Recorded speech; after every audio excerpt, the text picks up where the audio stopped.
Microphone check. This is supposed to be some scary show or something. Is she going out to feed the wolf or something?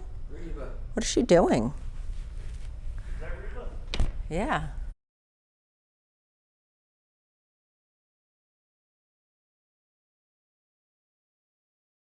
Yes, tomorrow is fall. It's going to be beautiful. Get ready for those leaves to change, and then we have rain.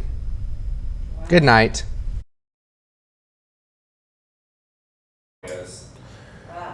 Well, I guess I gotta do a microphone check now. It's 10 o'clock. I don't want to be here anymore. Who was that?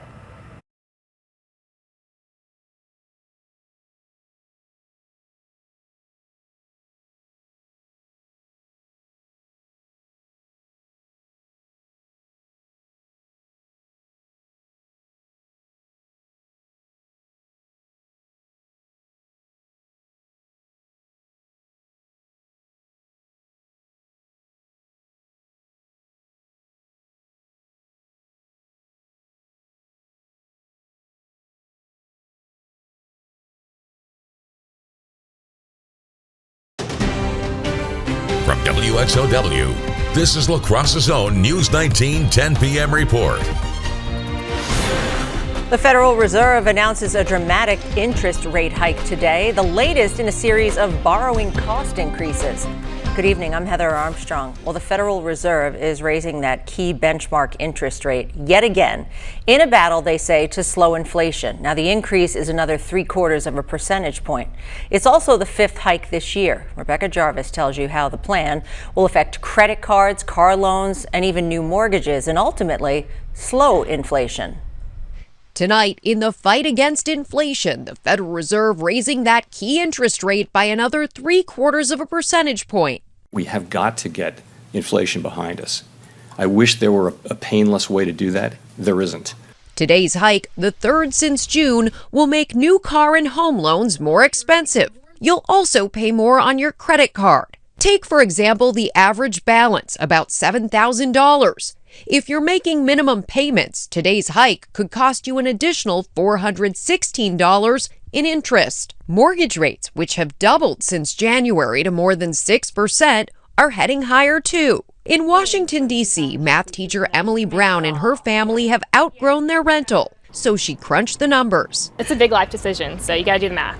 The only way they could afford to buy was to cut their budget by $100,000. We had to give up on some of the things we wanted, like a garage, less square feet, and even farther out from D.C. than we had originally planned. The Fed signaled it expects to hike interest rates by another 1.25% later this year. While gas prices have dropped more than $1 since June, other areas like groceries and rents continue to climb, and the Fed has made it clear its number one priority for this economy is getting inflation under control, even if it means letting the jobless rate, unemployment, rise a little bit. Rebecca Jarvis, ABC News, New York. As the end of summer nears, fall colors are slowly emerging. The communication director for Travel Wisconsin says we're close to seeing leaves turning yellow, orange, and red. We're still in a holding pattern right now, but I would imagine within the next week or so, you're really going to start to see those colors change. Now, La Crosse is at 10% change right now. The peak expected in the 2nd week of October.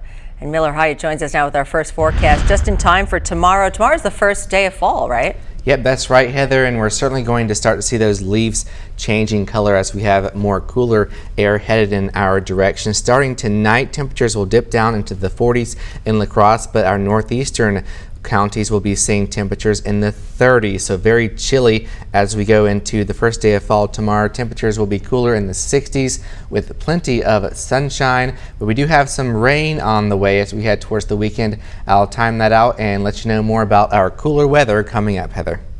All right, thanks, Miller. In Washington, Congress takes action on a bill to address how electoral votes are counted. News 19's Dustin Lukey is there following Representative Ron Kind this week, and he joins us now to take a deeper look at the congressman's reason for his vote and more from a full day on Capitol Hill. The House of Representatives voting to pass the Presidential Election Reform Act today, a measure with bipartisan support that essentially clarifies the role of the vice president in the electoral count. Representative Ron Kind voting with all Democrats and a handful of Republicans to support the bill that would make it clear, as he says, that no one person has the power to stop the will of the people. Speaking with us about the bill, Representative Kind called Mike Pence a good friend from their time serving together in Congress and courageous for the commitment he made to the Constitution on January 6, 2021. Now, while divisive tends to be the perception of politics in America right now, much of what we witnessed here today is people just finding common ground and getting work done. The representative taking part in a Ways and Means Committee markup session this morning where members built consensus on a number of bills to address mental health. Votes on that could come as soon as, he says, as next week. That, like so much of the work Representative Kind does here in Washington, comes down to attitude and listening, as he says. And we hope you'll listen and learn more about what goes into the day-to-day here in Washington, D.C. in this News 19 exclusive look at Representative Kind's career. For now, reporting from Washington, I'm Dustin Lukey, WXOW News 19. Again, Dustin is in D.C. joining Representative Kind during his last few days in office, and we will hear from him again tomorrow. Well, a bond hearing this afternoon for a UWL student who's facing charges of second-degree sexual assault. Maxwell Buckholtz was arrested and booked last night around 6:30 by UW campus police. In addition to the felony sexual assault charge, he's facing a charge of strangulation. He was released today on a $5,000 signature bond, including orders of no contact with the victim. He is forbidden on the campus. Now, Buckholtz's attorney arguing that a victim no contact should suffice. Judge Scott Horn says he'll review the campus ban again sometime on Monday. Well, every fall, the La Crosse Area Suicide Prevention Initiative sponsors a series of suicide awareness events. Today, that organization had their first in a series of events at Riverside Park. Visitors enjoyed live music from Dan Sobranek there at the new band shell. Also, they listened to messages on mental health from guest speakers, including guest speaker and therapist Mary Cortese. Now, plus, there were several booths with mental health resources. Now, one of those resources, Great Rivers 211, is an organization that helps people who are in a mental health crisis. It can be tough to know where to go to reach out for help. And I think just talking with a non-judgmental person that's there to support you and listen and to try to help you navigate those things can make a world of difference. Tomorrow, the organization will hold a summit at UWL from 8:30 in the morning until 4:30, and then a community presentation at Viterbo University starting at 7 p.m. Well, we're just 6 weeks away from Election Day, and those running for one of the biggest local positions spoke at a special forum this evening. News 19's Colton Emsweiler was there for all of it as well. And so tell us, what did the La Crosse County Sheriff candidates talk about? You name it, they said it, Heather. Fritz Leinfelder and John Siegel shared many key topics during the event hosted by the Criminal Justice Management Council.